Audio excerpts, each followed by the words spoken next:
اے مومنو، اے اللہ کے بندو، تقوی اختیار کرو، وکونوا مع الصادقین، اور صالحین کے ساتھ رہو، اللہ کے نیک بندوں کے ساتھ رہو۔ تقوی اختیار کرو یعنی اللہ سے ڈرو۔ ڈرنے کا مطلب یہ نہیں کہ اللہ ظالم ہے، اللہ تعالیٰ خطرناک قسم کے ہیں، اس بات سے نہیں ڈرنا۔ ڈرنا اس بات سے ہے کہ اللہ عظیم ہے، اللہ میرے رب ہیں، اللہ تعالیٰ نے مجھے پالا، اللہ پاک نے مجھے زندگی عطا فرمائی، اللہ نے مجھے روزی عطا فرمائی، اللہ نے مجھے جو ہے عزت عطا فرمائی۔ میں اگر اس کی نافرمانی کروں گا، ناشکری کروں گا، تو ہائے ہائے یہ کتنی بڑی نمک حرامی کی بات ہے۔ جیسے کوئی بچہ جس کے ابا انتہائی اس کے اوپر شفیق ہو، مہربان ہو، اگر وہ اپنے کسی دوست کے ساتھ میں کوئی ایسی حرکت کر جائے جو ناشائستہ ہو، وہ کہتا ہے تمہارے ابو سے کہوں گا، وہ ہاتھ جوڑتا ہے، پیر پڑتا ہے، کہتا ہے پلیز میرے بھائی میرے ابو سے مت کہنا۔ تو کیوں اپنے ابو سے وہ ڈر کیوں رہا ہے؟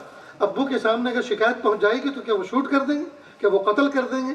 وہ قاتل ہیں، وہ جو ہے مجرم قسم کے آدمی ہیں؟ نہیں، ایسا نہیں ہے۔ تو پھر یہ بچہ ڈر کیوں رہا ہے؟ ڈر اس لیے رہا ہے باپ کی عظمت کی وجہ سے، کہ جو باپ میرا اتنا عظیم ہے، جو میرا اتنا خیال رکھتا ہے، اگر اس کو یہ پتہ چلے گا کہ تیرا بیٹا ایسی حرکت کرتا ہے تو اس کے دل پہ کیا گزرے گی۔ تو باپ کی عظمت کی وجہ سے اس سے ڈرنا ہے۔ تو تقویٰ نام ہے اللہ تعالیٰ کی عظمت کو سامنے رکھتے ہوئے اس کی پکڑ سے ڈرنا، اس کی ناراضگی سے ڈرنا۔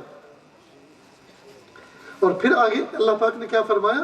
وَكُونُوا مَعَ الصَّادِقِينَ، اور صالحین کے ساتھ رہو، نیکوں کے ساتھ رہو۔ کیوں فرما رہے ہیں اللہ نے ہمیں ڈیزائن اس طرح سے کیا ہے